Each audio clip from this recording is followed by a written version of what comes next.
Hello once again, and welcome back to another Vigor video. What I'm going to do in this session is go into it blind.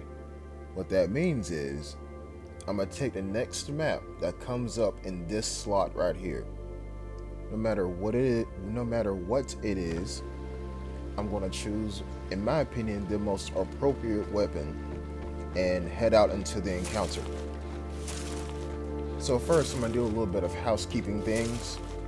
Getting my box of plants, first of all, because they give me food, and food is very important in this game. It's funny how I say housekeeping things. This is literally a house. And get my crowns, because I need that for boosting and, the season progression and whatever. So I was trying to I'm thinking about making this into a part 4. But that depends on me visiting, or at least going over every landmark and giving you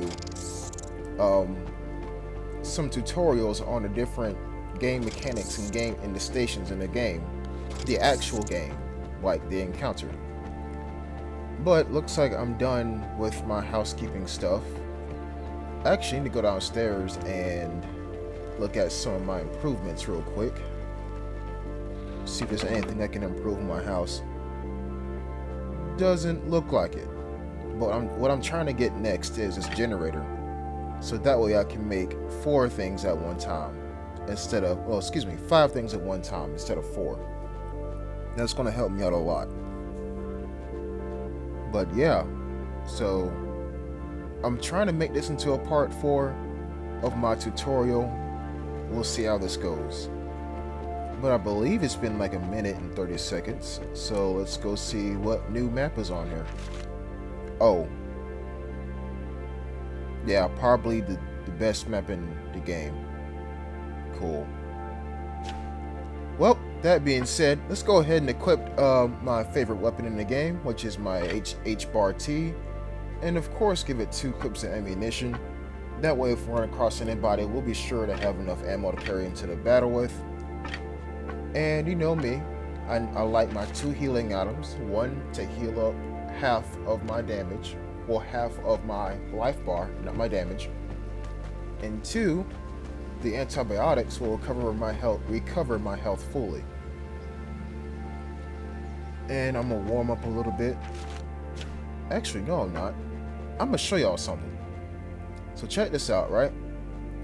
I have my H-bar, but my secondary weapon, if I don't feel like using the H-bar, will be the VSS. Check out the scopes on these 2 weapons, because this map we're going into, Fjellkanten, however you say it, it's very open, so you're going to need a scope. That's the VSS, very thick, very powerful. That's my H-bar, very thin, but also very focused as well. If you notice, I'm losing my situational awareness and peripheral vision with the VSS, but I gain what we call a silenced presence.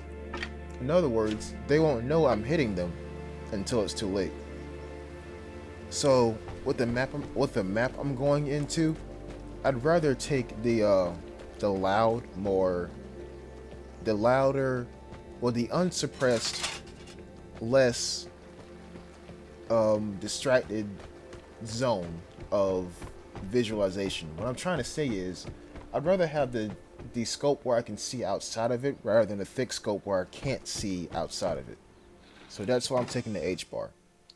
And I was thinking about changing something on my head, but I get thrown into a match, so that's fine. Yeah, so when it comes to weapon choices, always look at your map first, and then determine what's best from there. So I decided to go with the H-bar because it has a scope and I can see outside the scope. The VSS, yes, I'm suppressed, but I can't see outside my scope all that too well. And as you see in my previous videos, situational awareness is key in literally every situation. So looking at this visually, the only guy I will be worried about is dude in a hazmat suit. because that's when the game introduced to iodine, which is like a consumable that stops you from being radiated for a short period of time. Yeah, so I don't really trust him visually. 9 times out of 10, I bet you everybody on this map has a scope. So if I'm ever on a ridge line, I'm going to have to either go prone or crouch. There we go. Auto sniper and assault rifle, silent submachine gun. That guy's really dangerous. Let's see. Oh, an HBAR and an M249. Yeah, he came to kill people. Yeah, see, this entire lobby, somebody bought a really good weapon. So if we kill anybody, there's an 80% chance they're going to have a good weapon. I think I've seen about 3 people that didn't have a good weapon. So I'm going to show you what it's like to hit the signal detector. The most rewarding yet the most dangerous antenna in this game. Grab this food real quick. Alright, so what I'm going to do is I'm going to hit it. Notice how I'm always moving. If you do that and you're a sitting duck, and you are a sitting duck, you'll get shot because people watch that. I only did it just now because the match just spawned. And all those red dots right there are literally people. And it seems like those 2 right there is the source of the gunfire. So I'm like relatively safe for now. I'll give it about 20 seconds until somebody comes up near my position. So what I'm going to do is, first of all, I'm going to see if the buried cache is near my spawn location. All you gotta do is look at the ground and see if it's discolored from the rest of the ground around it. In other words, like this. Is it in here? Nope. Okay, so first round of looting. We're gonna head into here and see what we can find. Also, this is the timed safe area. And I'll show you how to unlock that, because I plan to unlock that too. Somebody's coming.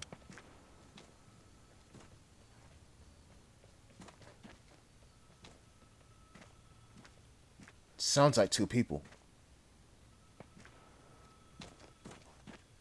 Okay. Let's play this safe. They don't know I'm here. Let's play it safe. Oh yeah, somebody's definitely in here. You're definitely in here. Wonderful, wonderful. And you see, this is why I always tell you to A, wear headphones, and B, crouch. I heard him running from miles away. Oh, a picture. And I know exactly where that's at too. Yeah, so pro tip, if you know where that's at, destroy the picture. Because if you leave it, then somebody else can come and get it, and they will go to that area too, and next thing you know, somebody's on your tail. So yeah, this is why I tell you to always wear headphones. I knew he was coming because I heard him running. This is why I always tell you to crouch. He was running and I heard him. So yes, always crouch. Now, timed safe. That's another person.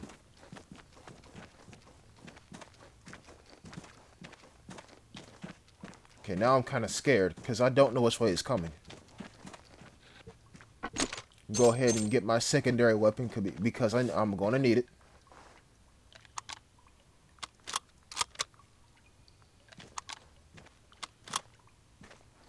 Yes, each bullet does matter. Well, I don't hear him now. Was he passing through or was he coming in here?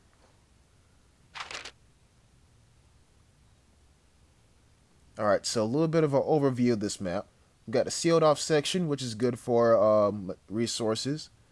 And then we got the church, which is also a good area for loot.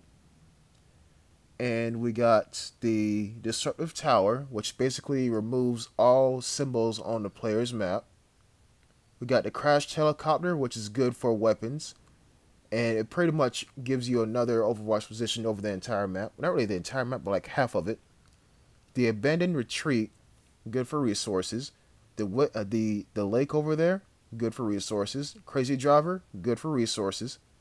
And that church, that's good for pretty much everything.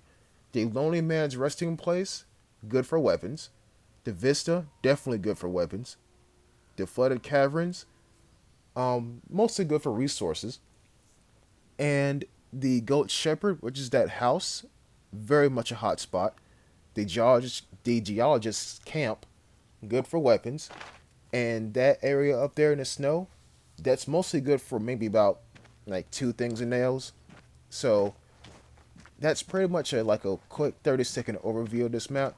If you go into this map without any weapons, try to go for the crashed helicopter, the Lonely Man's Resting Place, or the Vista for weapons. Because first and foremost, you can't kill anybody and get their stuff if you don't have a weapon to kill them with. Where did that guy go? That's my question. That's the only reason why I'm still in here. Wait a minute. I got a portable signal detector. Okay, let's see where he's at. Oh, okay, so that's the nearest guy closest to me. Well, that's the nearest guy to me. Wonderful. And that's him firing. Alright, so for the timed safe, what you want to do is find two little electrical boxes that make a very annoying sound like this. They look like this for one, and like that for the second one. So once you hit those two, the safe will become unlocked. When I passed by it the first time, there were two red lights. Now that I found the two electrical boxes, they will now be a steady green. Like so. And there you go. All that stuff is yours. All these weapon parts that are purple, I'm going to take them. Because that means I ain't got to spend as much materials when making a new purple weapon. So like I said, the lights on there are green, which means it is able to be opened. Now, next plan of action, I did get the picture, so I know where the buried cache is at. Let's hope I don't get shot coming out of here. Because if you're walking through water and somebody's watching that water, you're very slow and you can't crouch.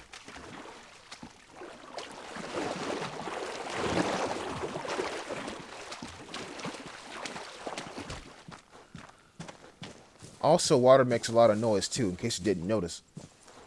So yeah, we're out the cave, which is good and bad. Bad news, I can get seen from all around. Good news is, I'm out of a sandwich. In other words, two people can come in at different angles and I'm screwed. There's a guy right there. Remember, at the beginning of the match, at least everybody in this game had a scoped weapon. So if he's looking over here and he sees me, which he doesn't, I might take a shot. Nope, he started moving. If you're walking on a ridge and they're looking at that ridge with the scope, they'll see you. And there goes your element of surprise. Literally, anybody you see, like dude running on that ridge over there, anybody you see, airdrop incoming. Get ready. Can be a potential threat to you, like that guy running right there. See, it looked like he was going for the exit. Considering how he was sticking to the edge of the map, he probably doesn't want to be discovered. So it's a pretty good bet to assume that he was going for the exit, but you never know. Alright, so that picture is just underneath this house. I'm thinking about going prone and crawling over there, because you can never be too safe. Okay, so yeah, this is the old geezer's farm. And this is also another hot spot for everybody. Here is where you'll find a barred house sometimes, or a picture or two, or the communication station. And here's that cache I was telling you about. So yeah, also it's a bowl around this house, so it's literally a war zone. It's a very, very high traffic area. make sure I get everything right here.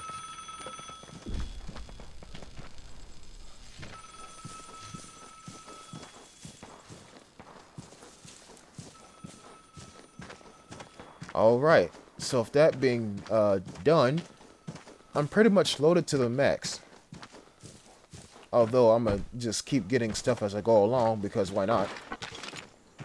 Now this is really good presently. But in terms of the future, I'm kind of worried. Because if anybody sees me, notice how heavy my footsteps are? Because, like, I got pretty much, like, everything I need. And I'm very slow. Let alone, you hear my guy breathing. So if somebody is, like, maybe crouched and waiting behind a rock and they hear my heavy breathing coming up, I'm a dead man. Like I said, I'm just getting everything I can. So, at the beginning of the match, well, when I was doing that map overview, you see those 3 arrows.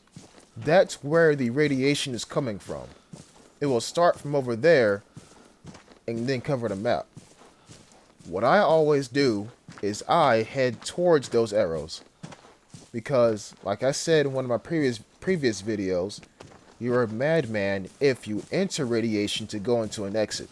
Nobody wants to get radiated unless they have some iodine so they can stay in radiation and kill somebody who has a lot of stuff, like me, and get their stuff and leave.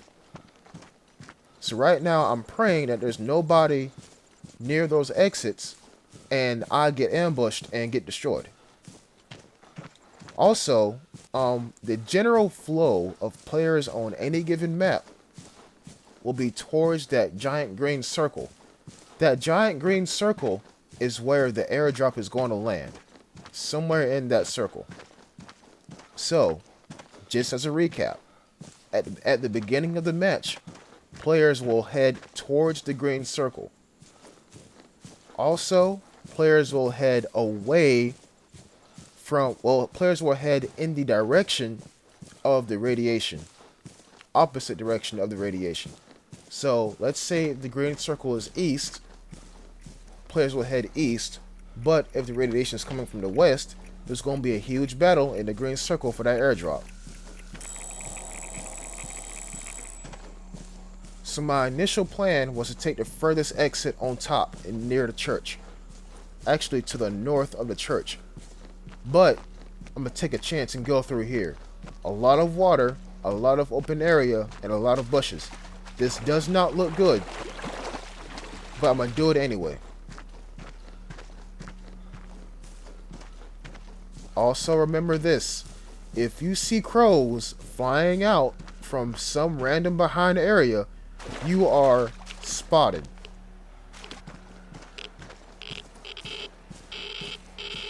And this is where my anxiety starts to peak.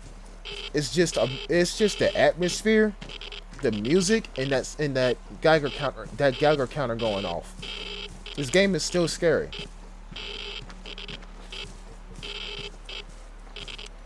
Okay, here we go. Let's hope nobody's in these bushes.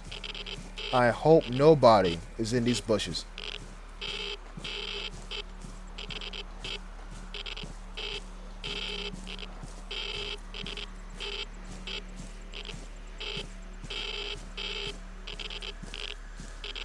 Okay, it doesn't look like it. Let's go. Run.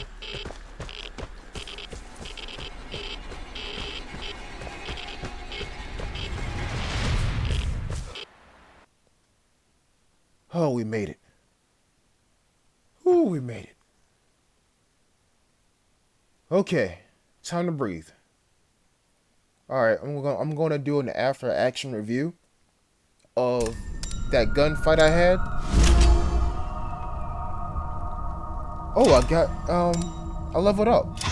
Wonderful. Yeah, the game also gives you experience for hitting certain objects. When I say hit, I mean use. The signal detector, when I used it at the very beginning, yeah, it gave me some experience. So, there's no harm and going and using those game mechanics, but it will just make you a sitting duck, you know? Alright, so as a review, I was in that tunnel and I seen a guy coming and I shot him, right? So let's go over my HBAR-T versus that guy Sumi. As you've seen in the game, the Sumi does have like 71 rounds in a clip. That's a large behind clip. Wait, plan? Plan? Alright, well, it's not here, so that's fine. This game shouldn't be pay to win. You shouldn't have to pay for plans. You should only get them by playing the game. Just level up real quick. Alright, cool. I got that new sniper rifle. I have like 6, so it doesn't really matter. And what's next will be airdrops. Hooray, I guess. Alright. I'm gonna put my stuff away real quick. Actually, yeah, this is where I'm gonna show you how you can predict what you're getting next. After I put away my weapons.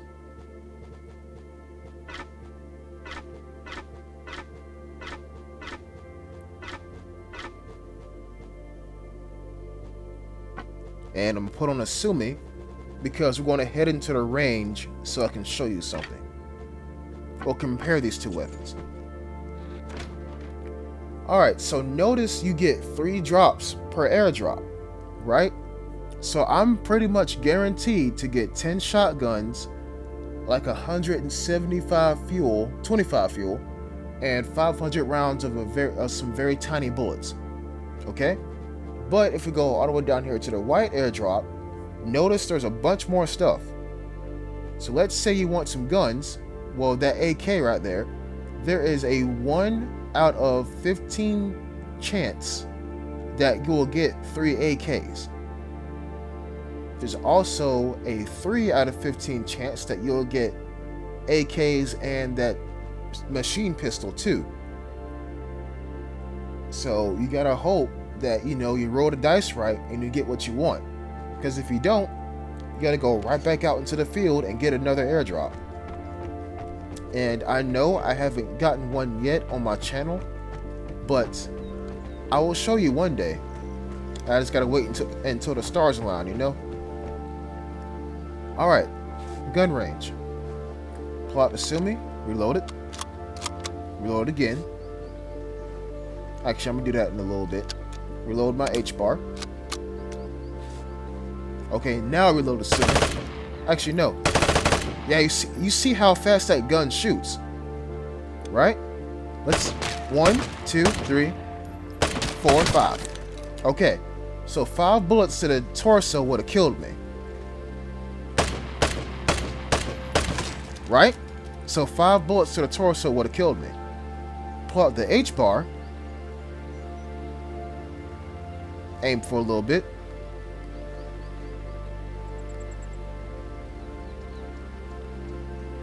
Here we go. 2, 3. So I had the advantage on him in terms of body shots because my ammunition is more powerful. Right? My ammunition is more powerful than that of the Sumi. So it would have took him longer to kill me if he got a jump on me. Right? So the situation was in my hands to begin with, was in my advantage to begin with. And yeah, that's the end of that video. So if there's anything else that y'all want to see, let me know. These challenges right here, I kind of don't worry about them, but maybe I'll go into more detail next time. But I'm gonna skip one of them because, you know, I don't need any crates for right now. And yeah, I'll catch you next time, and peace.